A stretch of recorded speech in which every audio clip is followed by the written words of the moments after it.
Hello, hello. We're back. Yeah. So I see Shannon already connected, and we will wait for the rest to join us. So Taking the advantage. We are happy with you, Shannon, because your son is back. yeah, we managed to see your comment, Shannon. So as I said, let me copy the link again because I think it's a beautiful song. Unfortunately, YouTube with the rules they have implemented, So if you want, they usually block the streams, though they are not monetized. They're blocking anyways. And there's some instructions to put the channel in the list, but there's no way to put the list. It's a complicated situation. So sometimes there's music that we can play without issue, other one that we have this situation. But I will suggest you to take a look on the song. There's the link, just for you to finish the listening. I think it's a beautiful way to express our gratitude and love for YaHuWaH. So I see little by little, everybody's connecting back. So we should pray in the meantime before we begin. Okay? Yeah. So let's pray together. YaHuWaH, we want to give thanks to you in this moment because of the Shabbat, because of your love, because of your compassion, because through Yahushua you are giving us the opportunity to be part of your covenant and to be part of your people. You are giving us the possibility through Yahushua to be called your sons, your children, children of Elohim. Thank you, YaHuWaH, because we know that you are the source of everything. We know that we belong to you, and everything belongs to you in this world. And we just need to put our hope in you. We can approach you with our troubles, our difficulties, our needs, our dreams. Because you are the one there sustaining us, guiding us. Thank you, Abba, because we know that in you we found refuge. And in you we find strength. And because in you we find purpose of life. We want to express our gratitude and our love to you in this moment. Telling you, YaHuWaH, that we love you with all our hearts. That we acknowledge that you are the only true Elohim, the creator of everything. And to acknowledge that we belong to you. Help us to continue walking in that narrow path, in the path of life, keeping your Torah, or YaHuWaH, your instruction, following the step of our King, Yahushua, the Messiah. Because we are living in the last days. And we want to be part of those preparing the way for the soon return of your Son, Yahushua.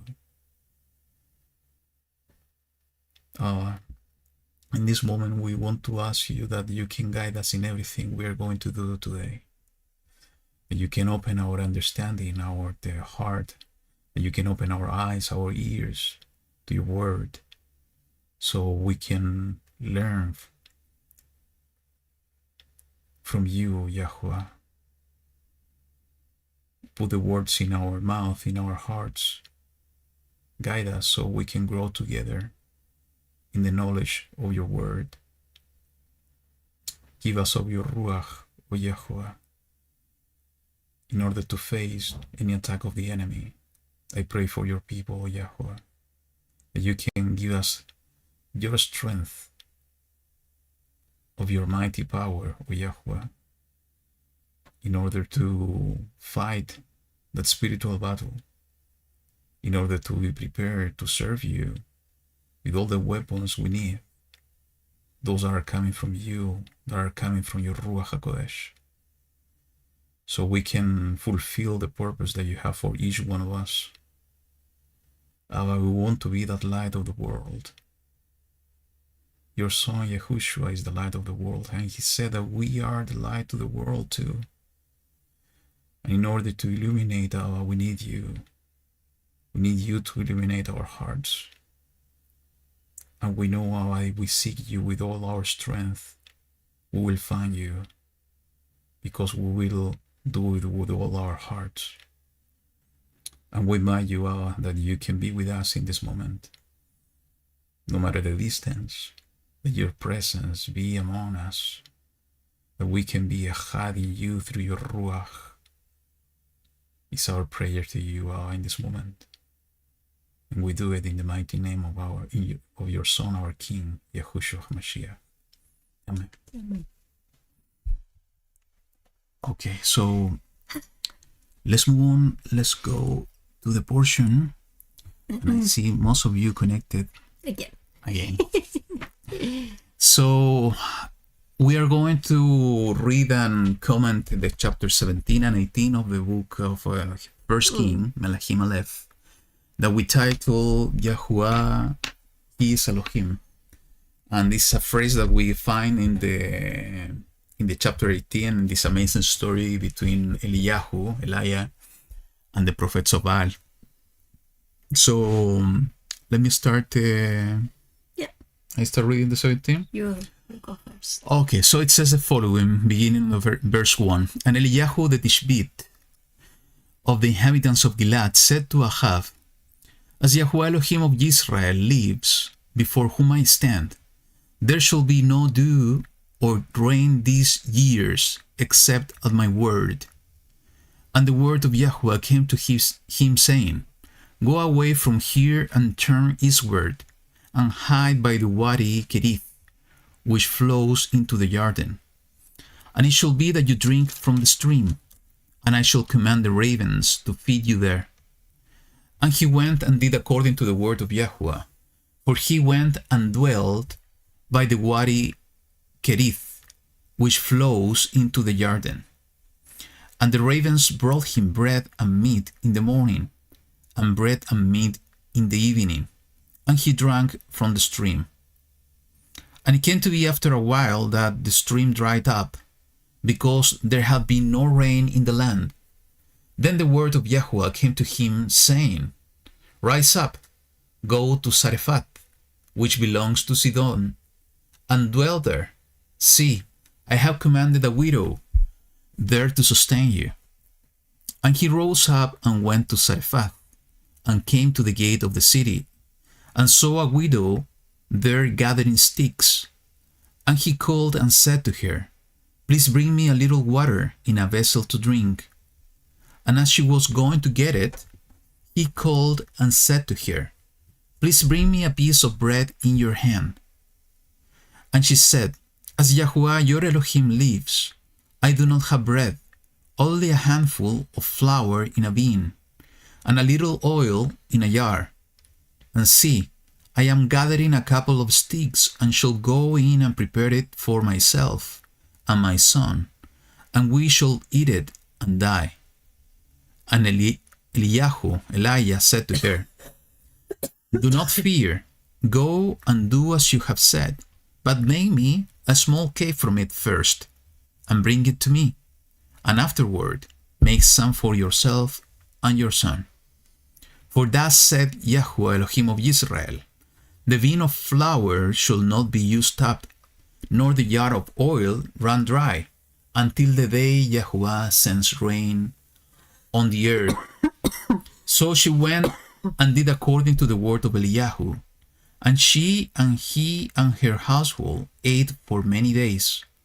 The bin of flour was not used up, nor did the jar of oil run dry, according to the word of YaHuWaH which he spoke by Eliyahu. Let's keep it until there. Yeah. We need to continue in the 17. Mm-hmm. So it's a beautiful story, you know. It's a kind of combined story.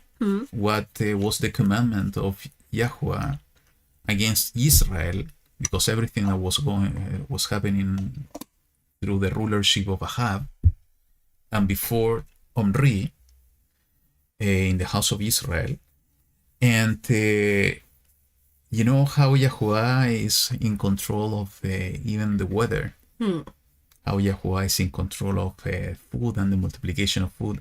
When we see this, later in the Brit Hadashah on Yahushua controlling weather, Yahushua multiplying food, it shouldn't be a surprise for the people of the time of Yahushua in his first coming. Those things happening because they were aware on the same thing here with Eliyahu. Maybe that's why some of the people, when Yahushua was asking the disciples, who the people say that I am? Some they were saying Eliyahu. Why? Because he was doing similar miracles. And it is interesting that even though this kind of cursing was over the place, it was going to even affect the same Eliyahu. But he was receiving something from the Father, and he was receiving an instruction where to go and where to drink from water, and that he was going to receive a help, that it was coming through the ravens because they were going to bring the bread and the meat. So at the end, even though he was going to be affected by everything, he was protected. And it's the same with us, that if we follow YaHuWaH, if we follow his instruction, we are going to pass through all these trials, but he's going to let us know where to go, how he's going to sustain us. And that is something that we can only have when we are doing what he is asking from us, even in these times, I think. And the other thing that I found kind of interesting is that the woman, she was, even when it says he was gathering some sticks, maybe she was doing some kind of labor that belongs to a husband, maybe because it was with the weight and things like that. And she was like decided in her mind, well, we're going to die, so this is our last meal and that's it. So for her to receive the Eliyahu in her house, it should have been something very meaningful. And when we continue the reading with the second part, we are going to realize about this, something that you realized about this. It was last week. I don't remember actually. Well, but because here we don't, it was the jar was not empty at all. She could continue, she could make some food for Eliyahu. Yeah, actually, that was the instruction. Made something for me first, and I think that's a proof of faith. I think that's a proof of faith. It's just to go ahead, go against your common sense, your logic. But you can see that she called YaHuWaH your Elohim. Yes, I noticed that. Yeah, she said your Elohim. But you know what's beautiful here, then we will complement it, and let's mention it now, is that, the kingdom was already divided. Eliyahu was a prophet to the house of Israel, to the northern kingdom. And in this instruction, we see a beautiful picture of YaHuWaH sending one of his mighty servants, Eliyahu, to the nations. He was sustaining him in the land of Israel, but later he was sending him to the nations instead of sending to his own people. And for me, this is a beautiful picture of what was the intention of Abba from the very beginning, is to expand the kingdom and to take over the entire world. And I think Yahushua is the one that mentioning something very similar in the chapter 4 of the book of Luke. And let me see if I found it. Yes, when in the chapter 4, verse of the book of Luke, when he went to Nazareth and he was reading from the scroll of Yeshayahu, about the Spirit of Yahweh is upon me. And he began to speak to the people because everybody was fixed and looking at him, just expecting what was going to happen. And let's read. It says in the verse 21 onward, and he began to say to them, "Today this scripture has been filled in your hearing." And all were bearing witness to him and marveled at the pleasant words that came out of his mouth. And they said, "Is this not the son of Joseph?" And he said to them, "No doubt you shall say this proverb to me, 'Physician, heal yourself. Whatever we have heard being done in Capharnaum, do also here in your country." And he said, "Truly, I say to you, no prophet is accepted in his own country.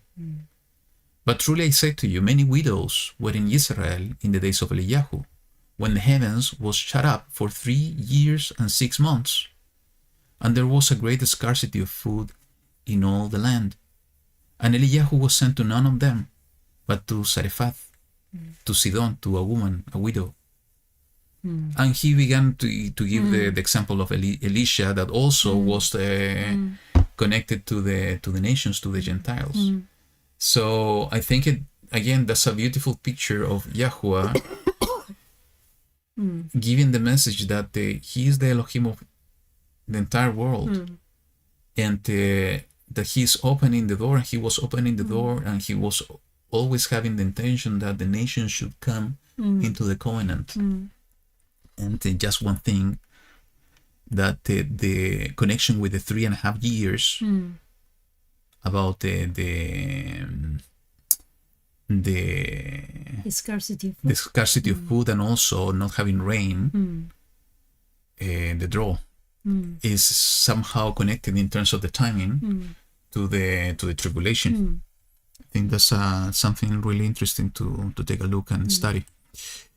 So let's move back. And the other thing that I see here is that, and I remembered when we met Yaya in person, and we were talking about the Ruach, and I remembered she was sharing with us how the Ruach can give us instructions on what to do. And there was some funny instruction that she was sharing with us. And we see here all over the place. It is said this is the word of YaHuWaH came to him.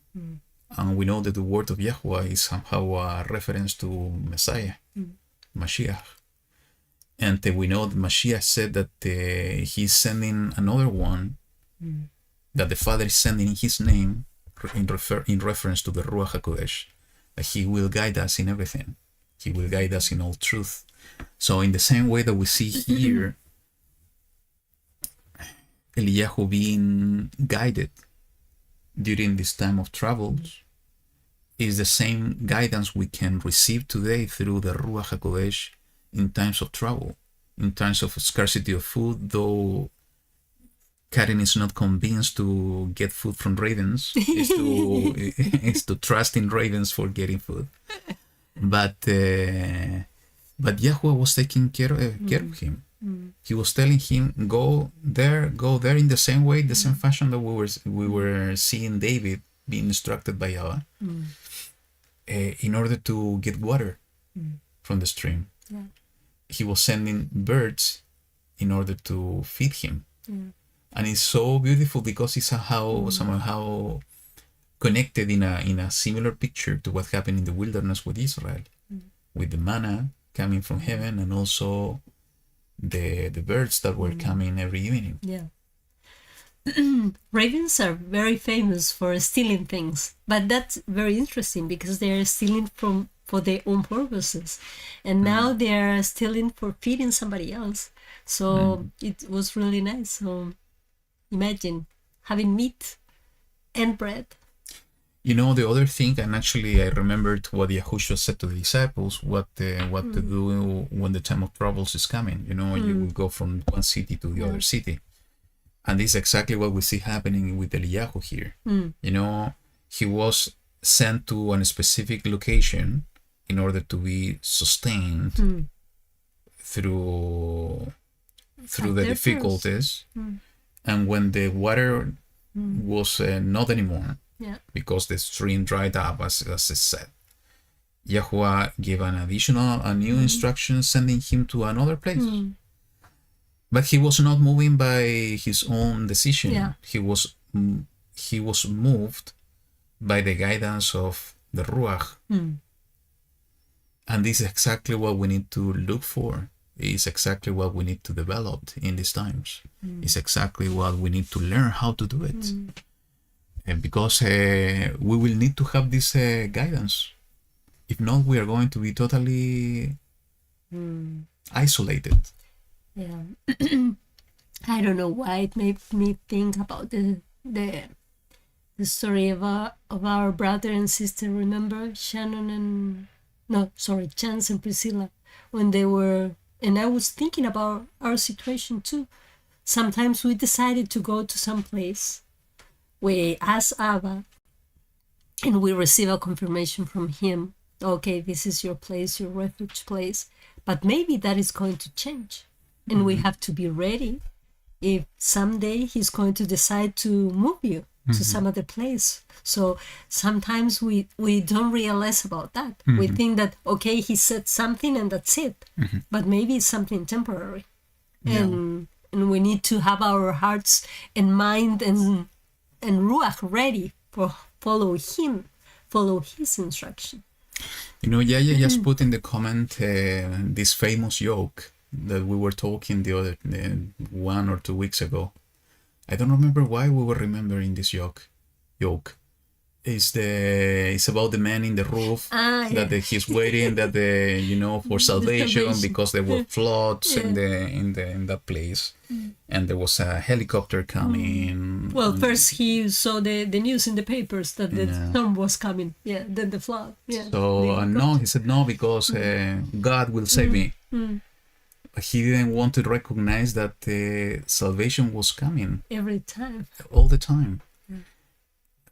Something happened to us that we remember that yoke, but I don't remember exactly. But the point is that the whole discussion, when it happened to us recently, is that, and I think it's the intention of the command of YaHuWaH, of the command of YaHuWaH, is that we need to as what Yahushua was saying, we need to deny ourselves. We need to deny our ideas. We need to deny our expectations. We need to be so sensitive and open to understand when YaHuWaH is speaking to us. When he's sending somebody, even the animals, people, situations. He's speaking to us through our surroundings. And our surroundings could be anything. It could be weather, it could be nature, it could be animals, it could be people, it could be any situation that we need to be so attentive to understand, to look beyond our eyes, to understand what's the message, what YaHuWaH wants to bring to us. People can call us crazy that we are analyzing this type of things. But it's a good crazy. It's a good crazy to understand that that's the way that YaHuWaH is speaking to us. If we are expecting for something to happen in a specific way, we are going to miss the point. We are not going to be able to see what YaHuWaH wants to bring to us. Yeah, and sometimes, you know what? He's going to make us go through a very long path. Sometimes we are going to suffer a lot in the maybe, I don't know, for a job interview, and we are thinking about a work or something. Maybe we are going to have very bad jobs at the beginning, but then we are going to maybe find or meet somebody who is going to give us a hand. And that person was put there by our Father. And that is not going to be our last position. Maybe that is going to be like one step in the whole way. So we think sometimes that, okay, we ask this to Abba and that we have to receive it like that. And no, sometimes we have to go step by step. There are a lot of things to go in the way. So I think that is the way that Abba works with us. So we can trust that everything that He's doing in our life is according to His desire.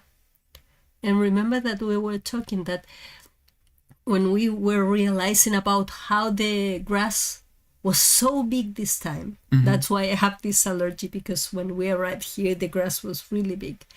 That it was after a lot of rain, a lot of cold weather, that then the sun came up, and then the grass, wow, it was huge. I remember we talked that. And we were talking about that. Sometimes we have to go through very difficult period, very, very hard period, but behind that, there is a lot of growing.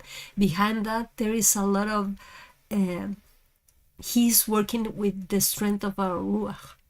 And sometimes, we are going to feel that in the process we're suffering a lot. But He's trying to do something that we cannot even see yet. Yeah. So... The struggles, problems has a beautiful purpose at the end. Yeah. But the process is not easy. And I think that this woman, the widow in the story, she was facing and she was struggling with also some lack of food. And she thought that she was going to die. And he received this prophet with one purpose, to be witness of a miracle. And sometimes we don't see that miracles so easy.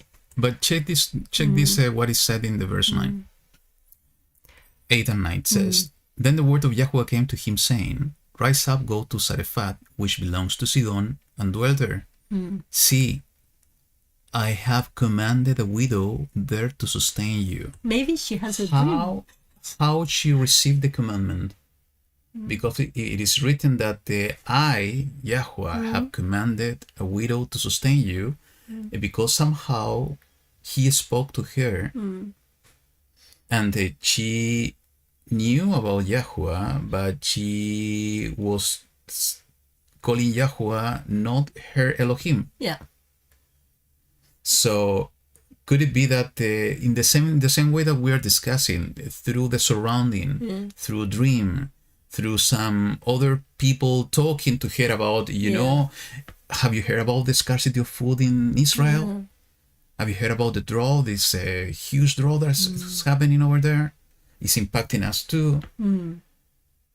I heard about the prophet. You know, I'm just speculating. Somehow She knew and she received the commandment. Maybe she didn't understand it wasn't a voice speaking to her. Widow, you need to, Eliyahu will come to you and you need to give him food. It wasn't like that. Or maybe it was like that, we don't know. We really It could be in any possible way. Actually, the same thing that we were talking happened exactly to the widow. And it's exactly the same way that Yahushua was performing all the healing and miracles. Is working through the faith of people. Is the widow needed to deny herself and her son, is to put them aside for a moment and to put Eliyahu first. So even knowing, as you said, that it was the last meal they will have and then die, it's a kind of a tough decision. I know this is my last meal, and then I will die, and I will see my son dying. And Eliyahu is coming here, and she received a commandment from Yahuwah to sustain Eliyahu. We don't know how. And Eliyahu is coming, prepare food for me first. Give me water first. So it's going against your ego directly. And this is the moment of decision. Is that to deny ourselves, is to trust that, this is a man of Elohim, this Elohim sending him. Maybe she understood just when, again, just speculating again. Maybe at the moment she saw Eliyahu, she realized about this word that he heard somehow, that was the commandment of YaHuWaH, that Eliyahu was coming to her. And sometimes maybe I don't know if you have faced this, if you have lived this situation, that sometimes you met somebody and you have this perception of a person who is in need, and you need you have that need of helping that person, specifically that person. And maybe it's not you, it's not your good heart. Maybe it's the instruction of YaHuWaH acting through you, that you need to do something for somebody else. And I think that is also the way that he is working through us. Sometimes when he is like, make us jump from our comfort zone, and he allow us to act, but he is acting through us. So I think that is also something. And what it called my attention was the name of the place, because Sarefat. It means refinery. Refinery, I think that is the name. And it's belonging to Sidon, and Sidon is hunting. So it's a place where you are going to have a lot of struggle. So it was a specific place there. So, yeah. It seems that we're having some connection problems. Yeah. So our internet is not working properly. That's really strange. Yeah. So you're experiencing some disruptions is because of the internet, okay? So let's continue from the verse 17. And after these events, it came to be that the son of the woman who owned the house became sick, and his sickness was very severe, until there was no breath left in him. So he died. He died.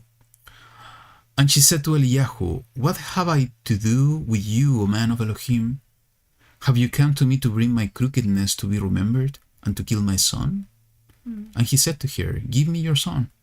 So he took him from her arms and took him to the upper room where he was dwelling, and laid him on his own bed, and cried out to YaHuWaH and said, "O YaHuWaH, my Elohim, have you also brought evil on the widow with whom I am sojourning, to kill her son?"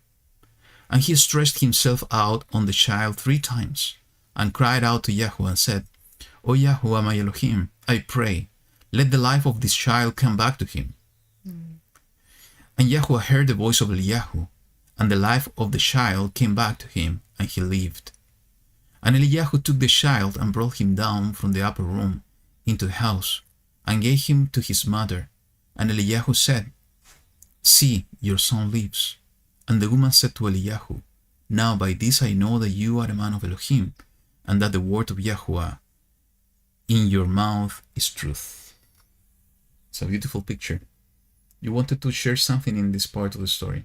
Well, the part that you shared with me last so week. You need to share it. Yeah, you were telling me. Now, she said, "By this I know that you're a man of Elohim, and that the word of YaHuWaH in your mouth is truth."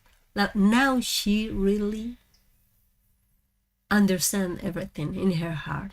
So she because of resurrection. Because of resurrection. So it was not the multiplication of the food, it was not that convinced her. It was even something more severe. It was losing I think that it was the most precious thing in her life, that it was her own son. And then she realized that YaHuWaH was doing and was acting miracles through this prophet. So it's like seeing that sometimes maybe we are going to overlook some miracles, and we need to go to maybe a very hard situation to realize that even we are going to be close to death, and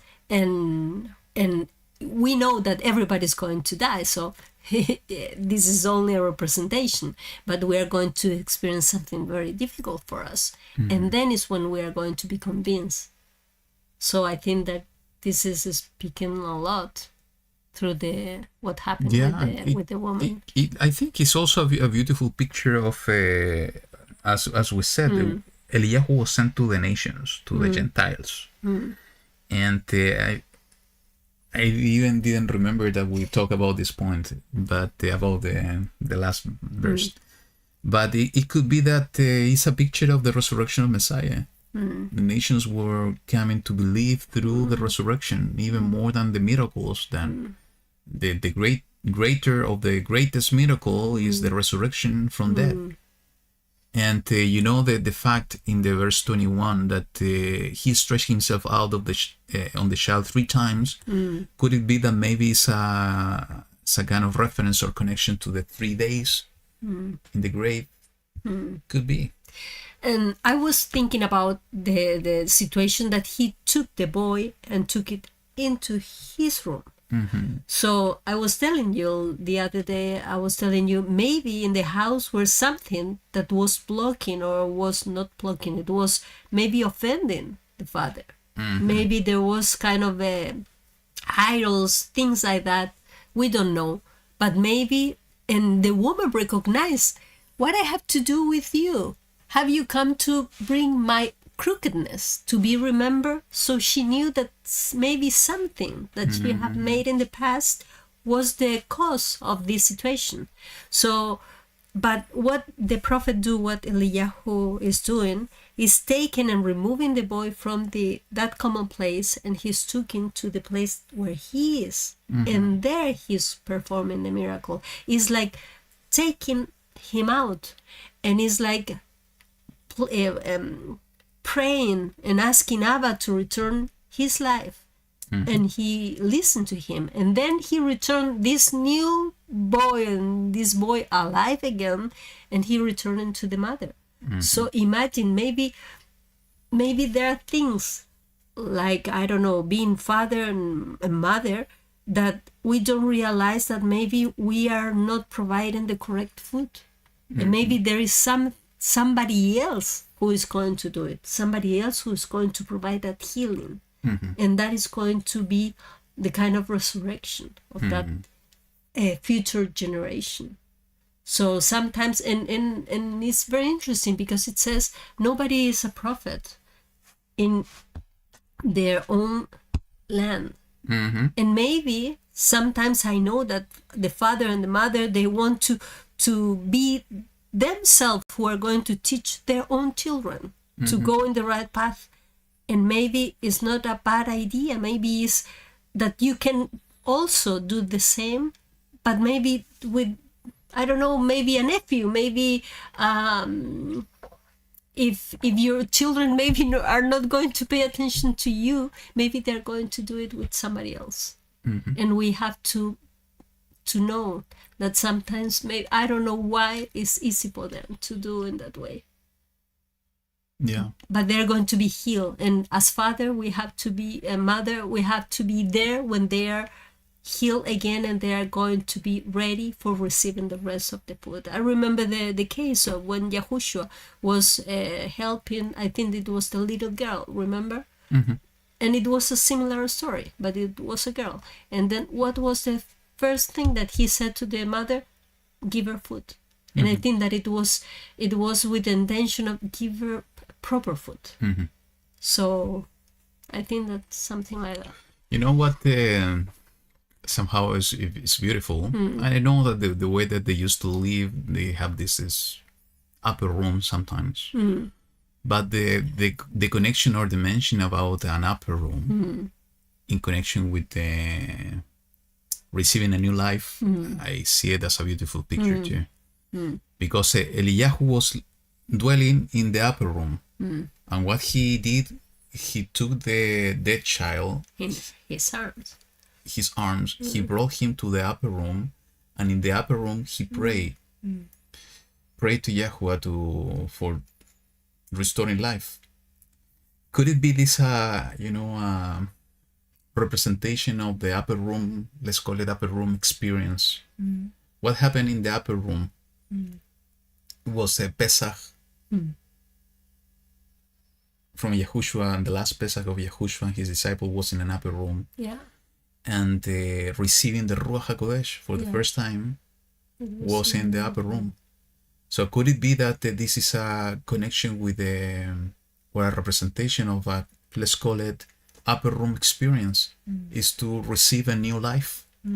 That we are coming from the nations, and we are dead.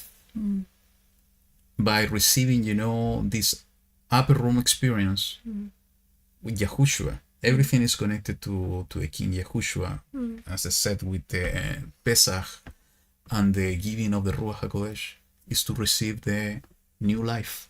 Because at the end, it's like being born again. It's dying and living again. What happened to this child? And maybe the case that he was praying for him and was doing all this 3 times, they stretch himself out 3 times. Maybe something like in 3 aspects of a person. Maybe referring to the mind, the heart, and the ruach. And maybe it's something also when we think about the mark, something the opposite, the complete opposite. Or connected like to the 3 prayers during the day. But also connected to when we think about the end times, when it said something about the mark of the beast. And it says 3 numbers. Yeah. Maybe it's going to be something related to 3 aspects. Also our being. Last thing I want to highlight here is in the verse 20,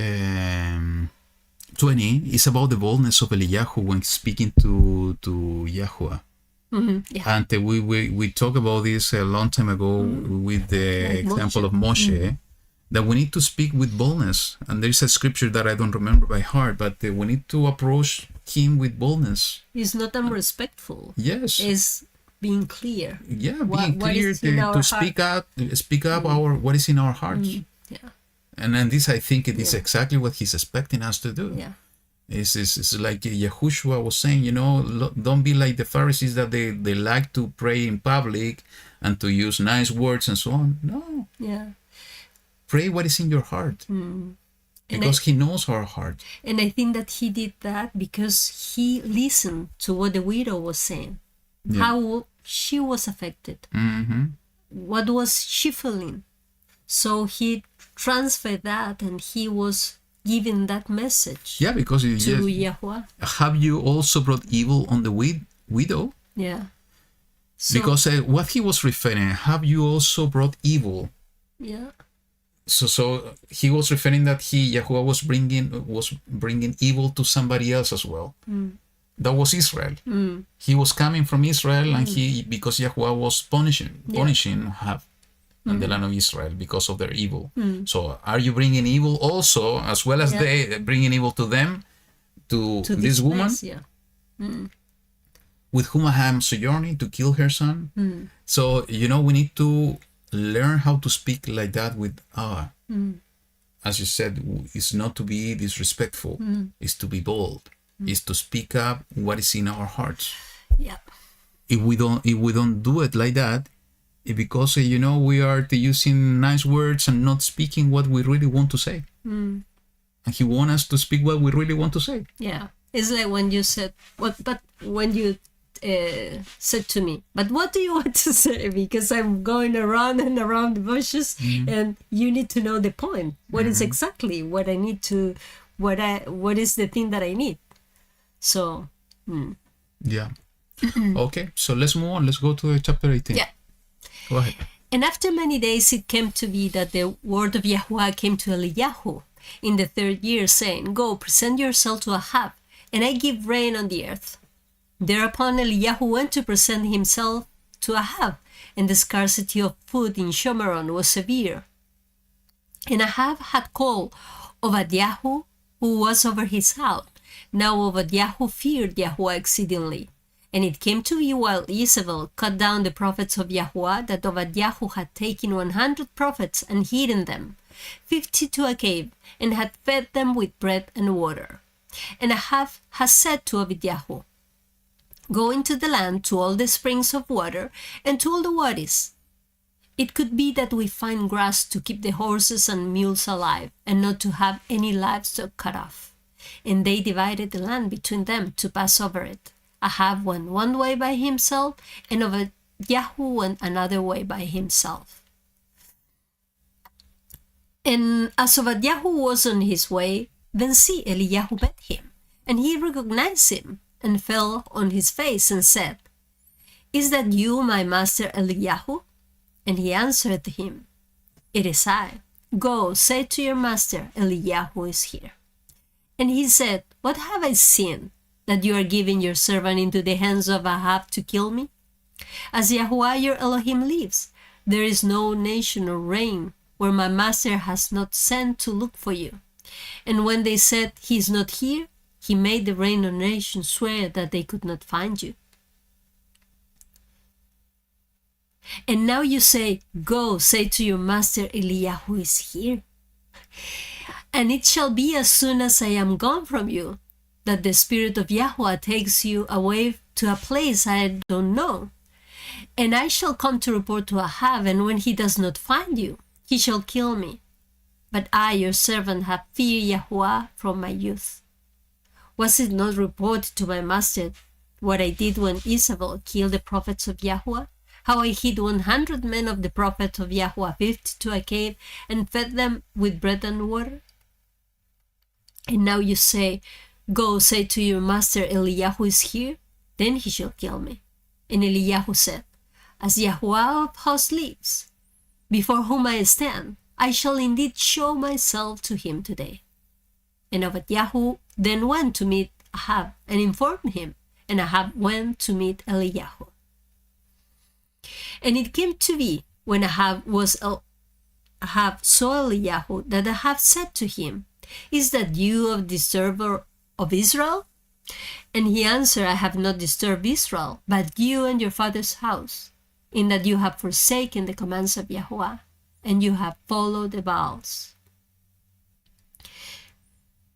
After this one, you Yeah. Mm-hmm. And now send and gather all Israel to me on Mount Carmel, the 450 prophets of Baal and the 400 prophets of Asherah who eat at Isabel's table. Okay, let's keep it till there. So this continuation of the story, and this is basically a confirmation of what we were reading in the book of Luke, because it says in the third year, so 3 years passed without rain. Yeah. And then only after that, YaHuWaH sent Eliyahu to speak to Ahab. So, thinking prophetically, it's an interesting thing what happened. Because after the 3.5 years, when we think about the two witnesses in the book of Revelation, they will prophesy for 1260 days. It's 3.5 years. So it's exactly what's happening with Eliyahu here in this period of time. And at the end, we will read later in this chapter, he present himself fighting with the prophets of Baal. Yeah. And during this period of time, we see even the comments from Obadiah that Jezebel was killing the prophets. Yeah. And what is written in the book of Revelation is about persecution and death over a certain number of people, of believers. So I think it's a interesting parallel between what we see here and what's written in the book of Revelation for the end times. And he could save 100. Yes, 100. And actually, I remember I made this comment to you, is that when we compare the prophets on the southern kingdom in the house of Yehuda with the amount of prophets in the house of Israel, it's interesting to see that there are more prophets in the house of Israel, more than in the house of Yehuda. Actually, it's not clear the scripture about, I don't recall. How many? And I don't recall mentioning about the house of Yehuda, something similar that we see here, that 100, I have hidden 100 prophets. So there were a lot of prophets in the house of Israel being used by YaHuWaH. So could it be that maybe that the prophetic word is more, let's say, and again, this is a thought, this is not what is written, it's just a thought that came to my mind. Could it be that the prophetic word is more spread through the house of Israel than now is among the nations? It could be. Could be. It's an interesting thing to study or to pray about it. So what else we see here is that though the house of Israel has been departed from the commandments and from the way, it's beautiful to see that YaHuWaH is always keeping a remnant. And in this case, we see YaHuWaH Hu, that he was a servant of the king. Even in that top position, he was true to YaHuWaH Elohim. Yeah. So he was acting for the rest of the eyes. He was acting with the enemy, but he was put there because of YaHuWaH. And I think also with the intention of protecting he these put brothers. himself in danger. Yeah. Because he was serving Ahab, and Jezebel was there. Yeah. So he knew by first hand what Jezebel was doing with the prophet of YaHuWaH, how she was killing them. This is exactly what is written. And even knowing that he was exposed like that, he was true to YaHuWaH Elohim, and he was hiding and protecting some of the prophets. Yeah. And that's trust. And this is exactly what we need to do. You know, connecting to what we say, even in difficult times, even in times of evil, we should disregard our own life in order to do what it is right to the eyes of YaHuWaH. Yeah. Okay. So Eliyahu is being sent to Ahab. Is the time and what's the intention? And I give rain on the earth. So the connection of not sending rain to evil and bringing rain with removing evil. So could it be that this is connected to the Ruach HaKodesh as well? I always remember this passage. It's about prayer, and it's one of the beautiful stories that we were discussing the other day on the scriptures about the blind man in the book of John. Yeah. And when he's being interrogated by the Pharisees and the scribes and the Sanhedrin, he said, "But we know that the Elohim doesn't speak or listen the prayers of the sinners." He was speaking truth because this is at least you have 2 or 3 witnesses in different places of the scripture of the on the same. So could it be here? It is also a kind of connection of rain from heaven. Is the Ruach of Elohim washing away the sin? Yes, and or sin needs to be removed first, or evil needs to be removed first completely in order for rain to come. The latter rain. So I think this needs to be as always needs to be an individual analysis, but also a collective analysis of the people of YaHuWaH. How to get to the collective analysis if we are spread in different places of the world? Is the Ruach of Elohim the one who's going to do it? But we need to begin first with us to do the analysis. Is there evil in myself? Do I need to remove evil? Maybe I'm going through a drought now. Maybe I'm not getting rain. You know, we didn't mention in the previous chapter, but what the widow had. Water, but not only water. The grain. Flour That was and coming. oil. Yeah. So and somehow she had bread and oil. Men will not live by bread alone, by each word that is coming from the mouth of YaHuWaH. You know, we were checking the last video of Steve Mudria last night. He was talking about what does it mean to do the commandments, to do the word. Yeah. And he was referring to that specific passage, saying Yahushua didn't say that for some words, for specific words, for every word that's coming from the mouth of Yahuwah. So, bread, the word, oil, the ruach. So both things, that is what we need in order to sustain our life in times of trouble. Water also, he needed water. Is the three elements. Everything connected to YaHuWaH Elohim.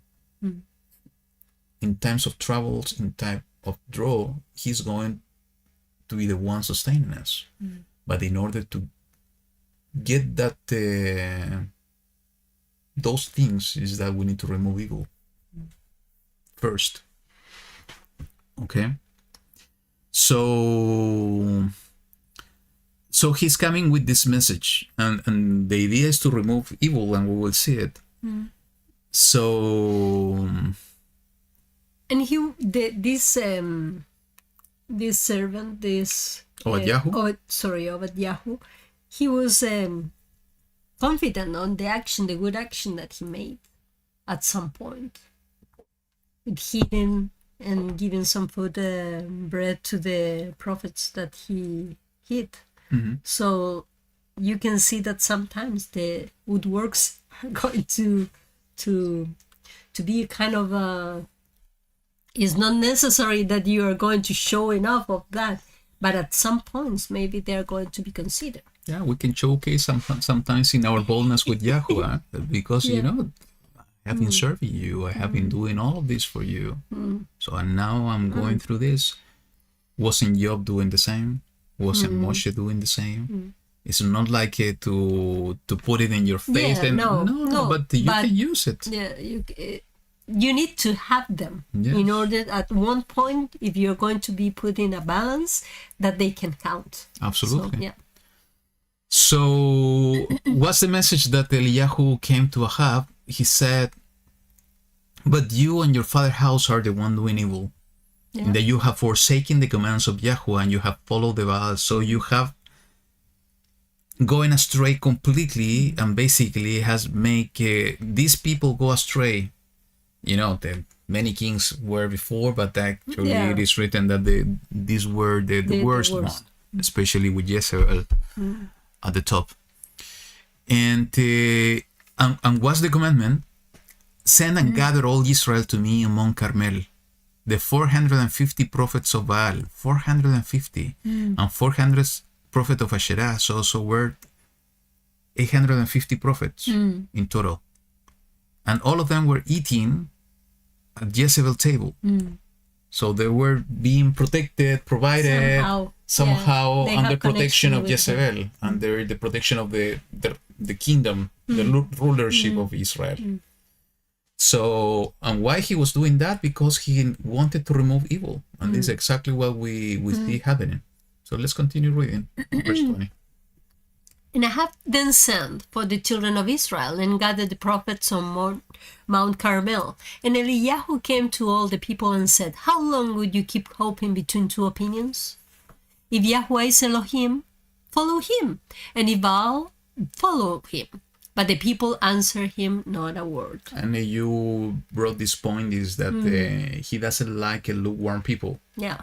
Or it's black or white. Yes. But not in the middle. Not a mix of things, a combination of things. That's the worst. It's better to be here or there. Because even when you are in the wrong path, he's so compassionate that you can have a second. You can have a chance. Yeah.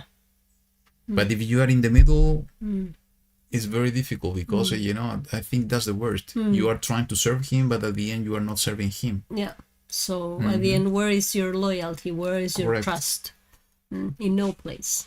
And the question that Eliyahu is asking here is something that we should analyze and ask ourselves continually.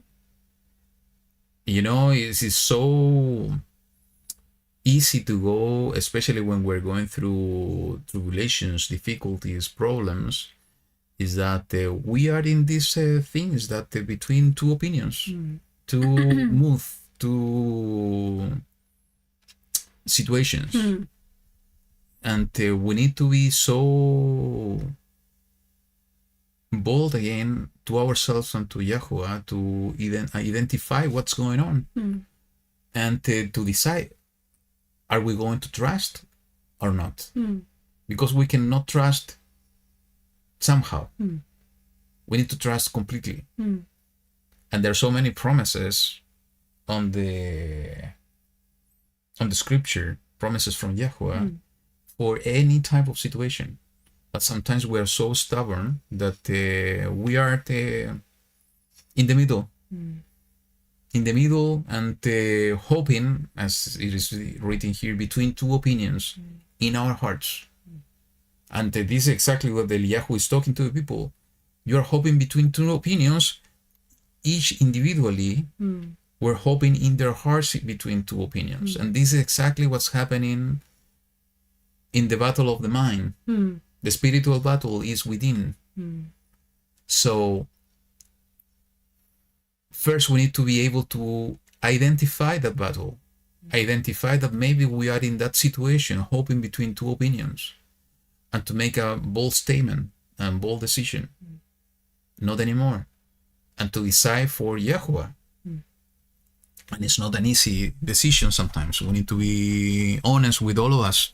Because when we're going through those situations, is that it's not easy to decide, no, I'm just getting rid of all this mindset of this opinion, and I'm gonna trust completely.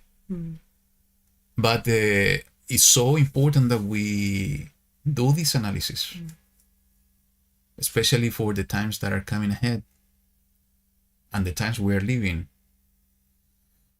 is that we need to analyze ourselves and to ask the Ruach to guide us and to identify, as I said before, any evil that is within us. Maybe there's some evil that we have not been able to identify yet, and is pushing us to hold between opinions in certain aspect of our lives. Maybe there's some growth that needs to be removed now, before it's too late. Growth that maybe is being triggered for specific situations. And when it's triggered, it's pushing us to hold between two opinions if we trust in YaHuWaH and the promises, knowing that He's in control of everything, or thinking that we are in control. So it's better to analyze ourselves and asking Abba to show us those areas of our lives now that we still have time than later. Let's continue. Which one?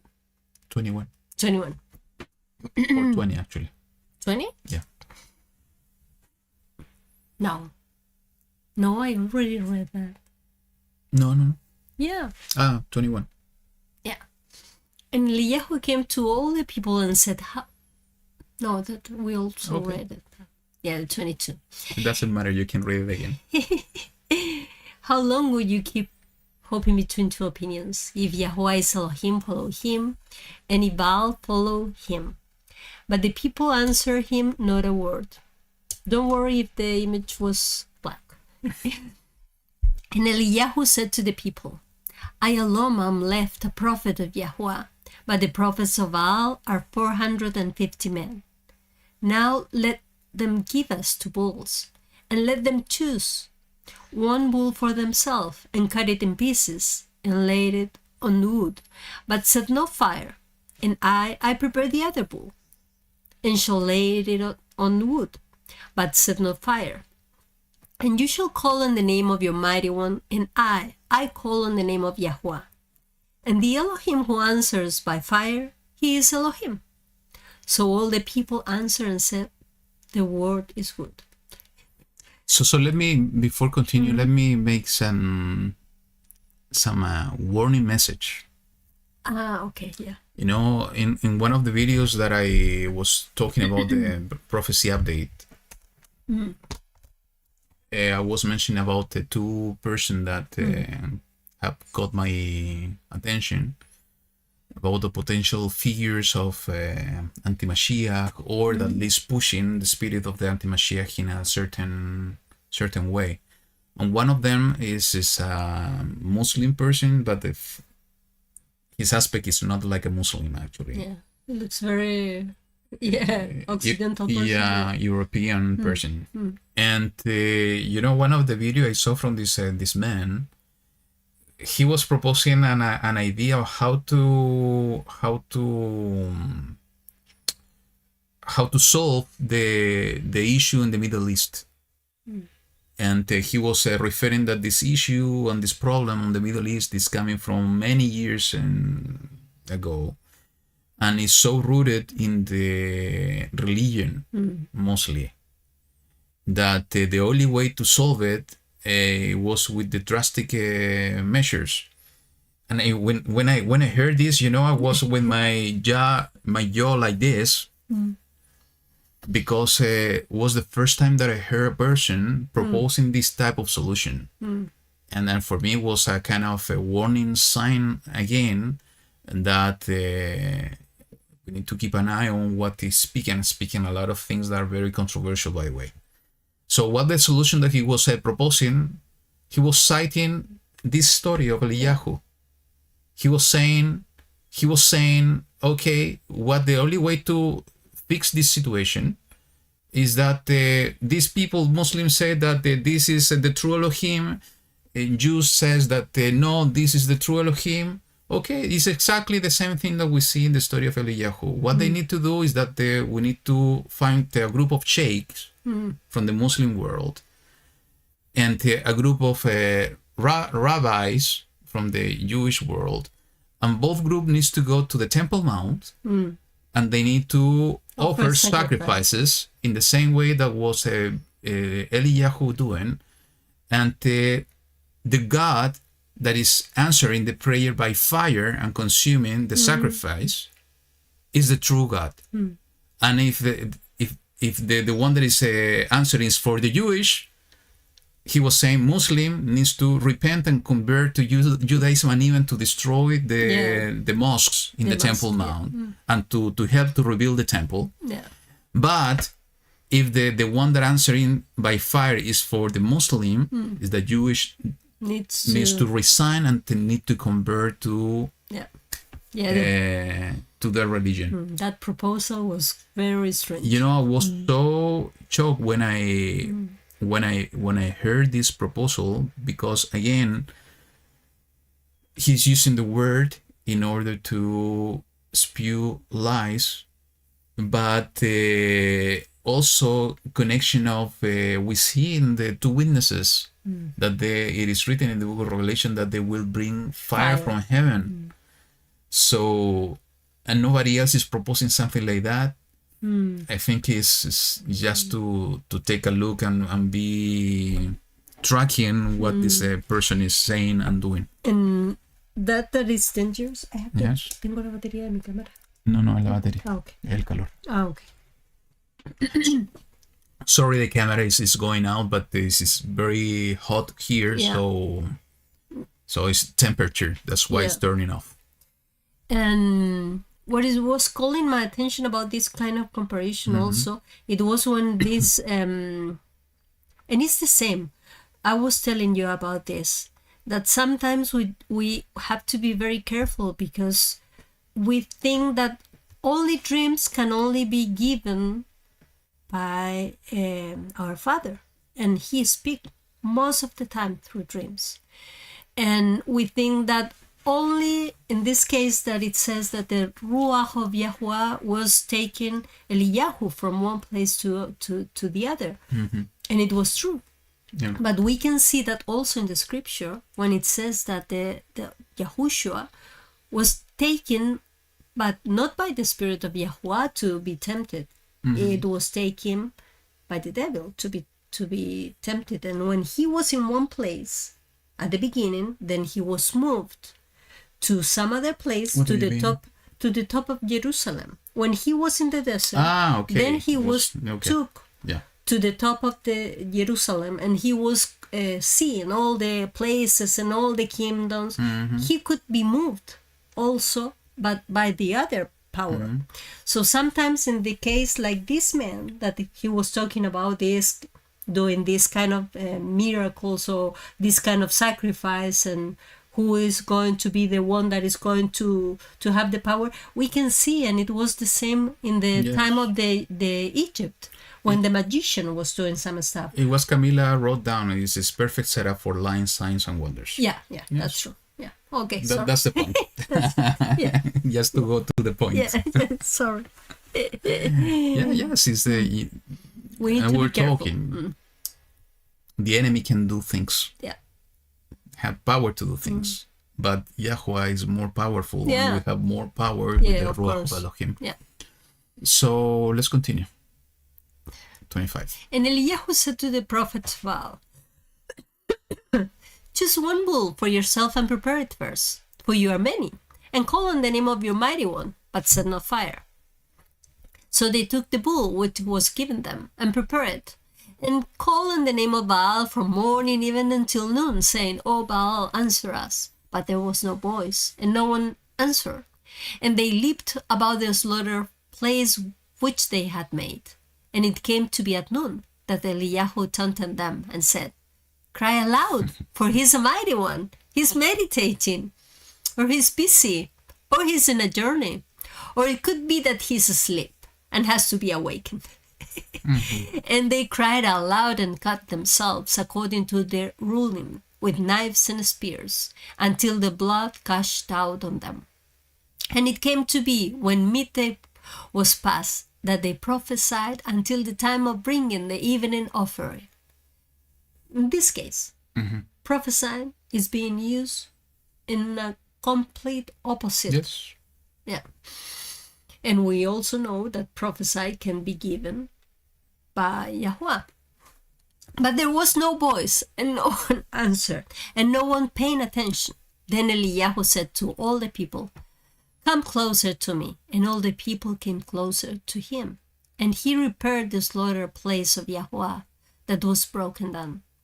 And Eliyahu took 12 stones, according to the number of the tribes of the son of Yaakov, to whom the words of YaHuWaH had come, saying, Israel is your name.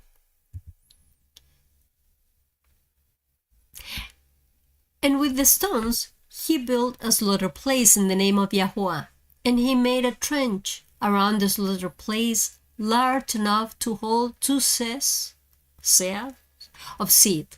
And he arranged the wood, and cut the bull in pieces, and laid it on the wood, and said, Fill 4 jars with water, and pour it on the ascending offering, and of the wood.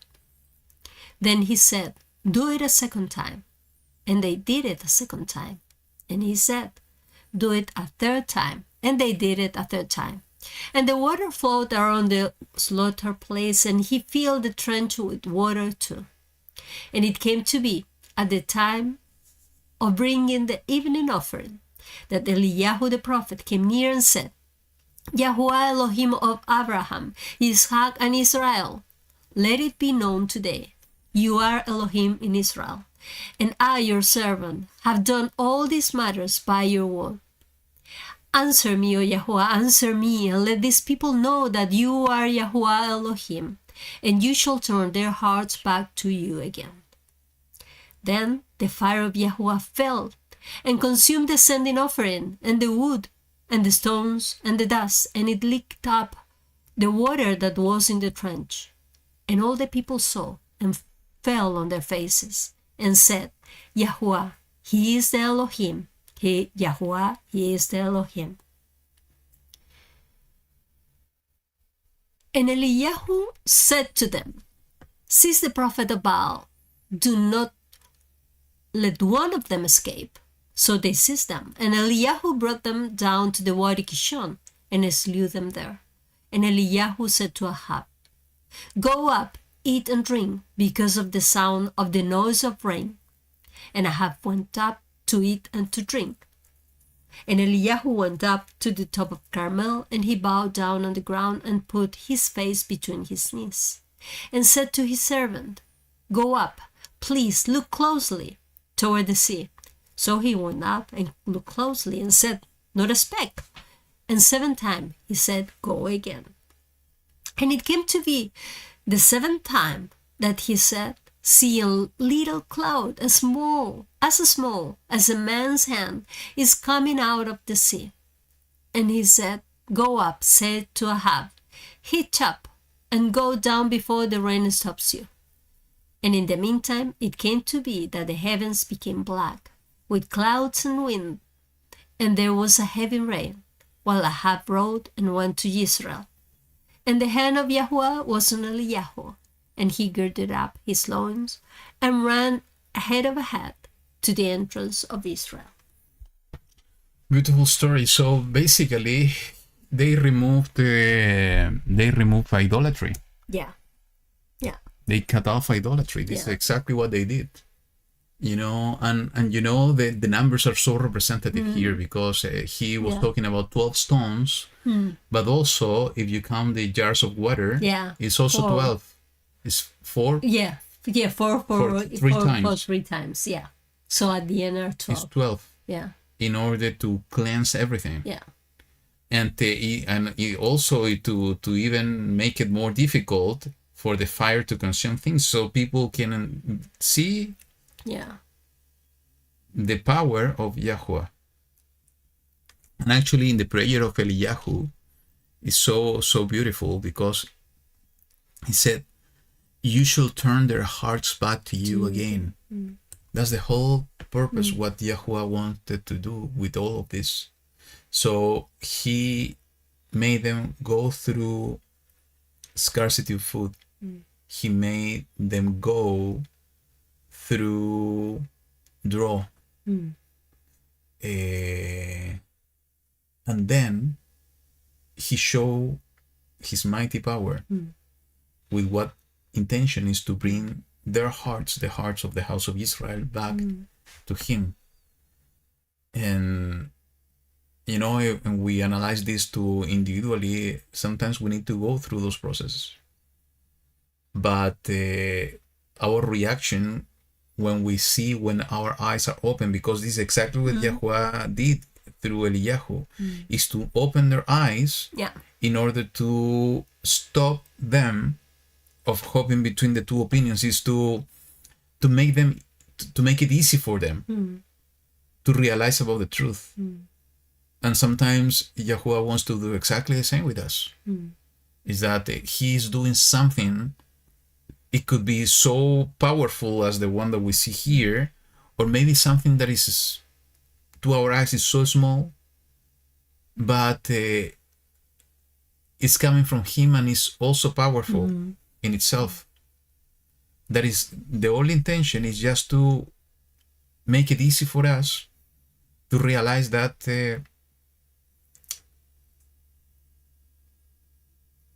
what's the decision we need to make. What happened to me last week or 2 weeks ago, and sometimes he's so funny. I was going through some difficult time, and I was reading a book, this one, and I just opened it to continue with the chapter, and the chapter was speaking exactly the situation that I was going through.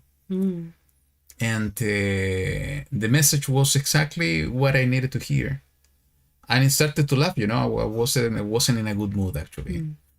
And when I started to read, I started to laugh. I said, "You're joking with me."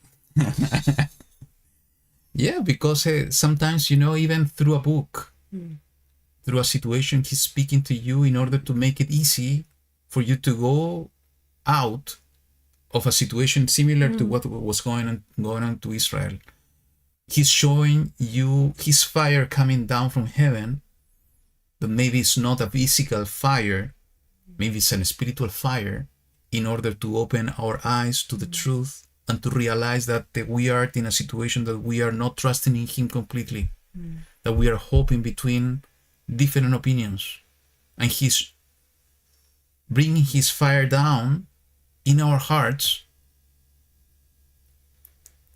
in the Mizbeach, in the altar, within us, in order for us to realize that He is the true Elohim and there is no other one. That He is the one that He wants to show us the way. The only thing that it depends on us is to make the decision. It's shouting like the people was shouting in the verse 39. YaHuWaH, He is the Elohim. YaHuWaH, He is the Elohim. It's exactly our attitude. It's what we need to shout. YaHuWaH, you are Elohim. You are the only one and true Elohim. And to make the decision. But not only that. What Eliyahu did, he was cutting off, removing evil, removing the prophets of Baal. And this is exactly, when Yahushua was saying is that, if your hand is causing you to fall, cut it off. And we see here the perfect example is to remove anything that is making us go astray. Anything that is not allowing the Ruach of Elohim to flow completely.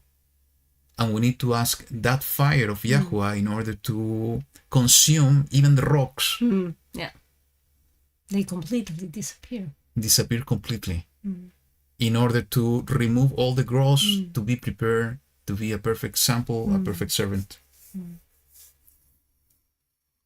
Yeah. And the last thing we see here is a perfect example of faith. Sometimes we are in this time of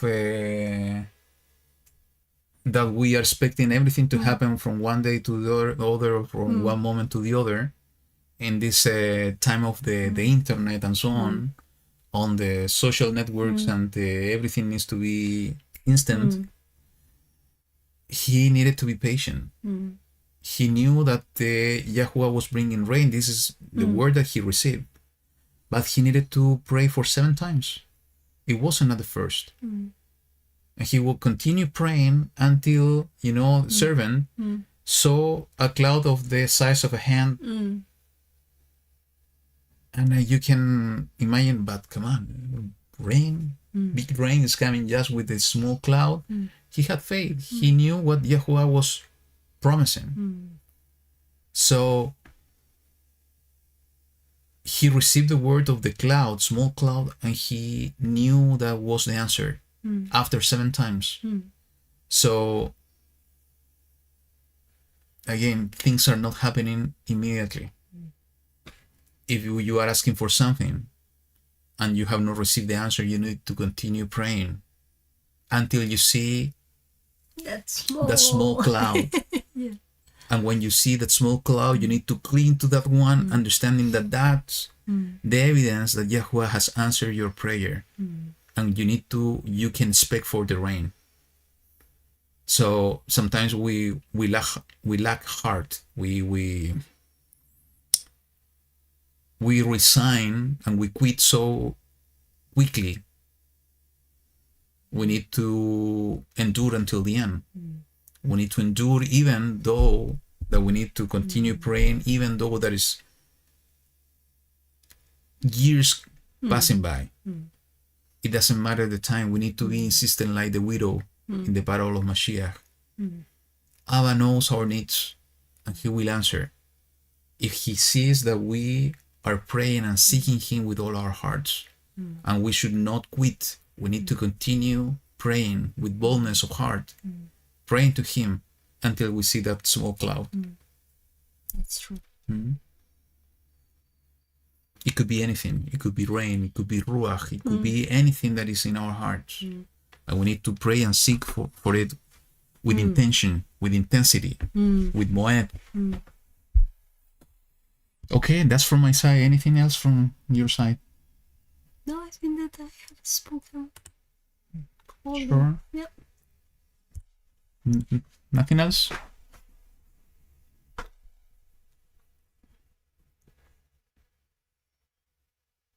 Well, today we need to be stronger, more than ever. Yeah. I think that I'm not only speaking by me, but I think that everybody's realizing that we have a lot of beautiful moments and we have those moments, and we realize about the hand of YaHuWaH. We realize about the when He is with us, but we also feel, and we have the moments when we feel that we have disappointed Him. At least I'm talking in my case. But He is so gracious, and He still have patience that He is going to help us. But we have to be sure that we are not going to be like Israel, because He said that even with Israel, He had a limit until there is one point when He is tired and He doesn't want to hear us anymore. So we try to know and to ask Him for some help when we are. How we can anticipate those moments, how we can anticipate those difficult moments, and maybe every time, every new trial is going to be maybe more, not so obvious, maybe it's going to be more, how can I say, more small maybe, but maybe the damage could be maybe bigger than before.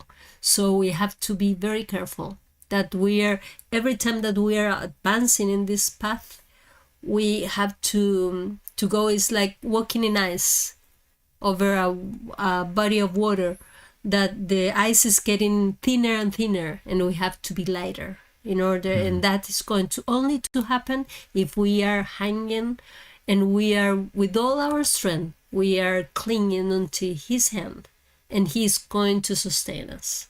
And if we do it in some other way, the ice is going to break before us, and we're going to drown. So we have to be very careful. So, and pray, continuous praying all the time.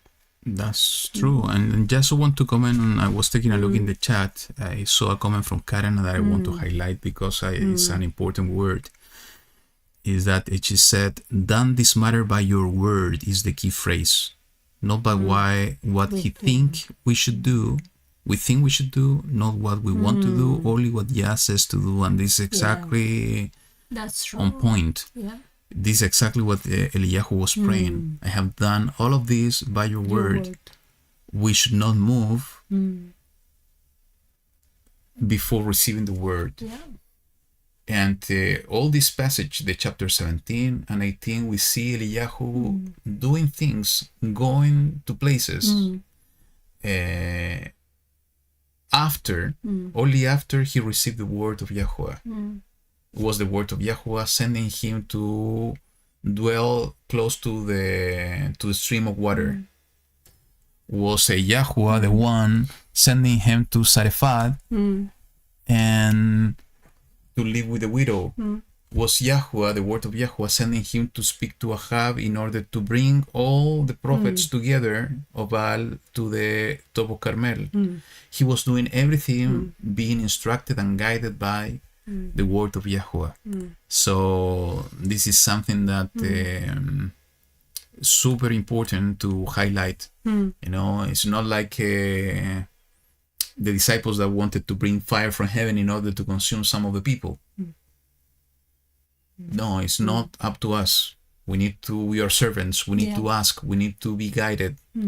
That's important, and we need to follow. This is the perfect example of Yahushua, but also we see the perfect example of Eliyahu in the chapter of today. So let's keep it till here. It has been a blessing to be back with you with the portion. We feel our spirit lifted up. And we hope that you are feeling in the same way, because that's the Ruach of Elohim, bringing the unity and bringing the presence of YaHuWaH within us.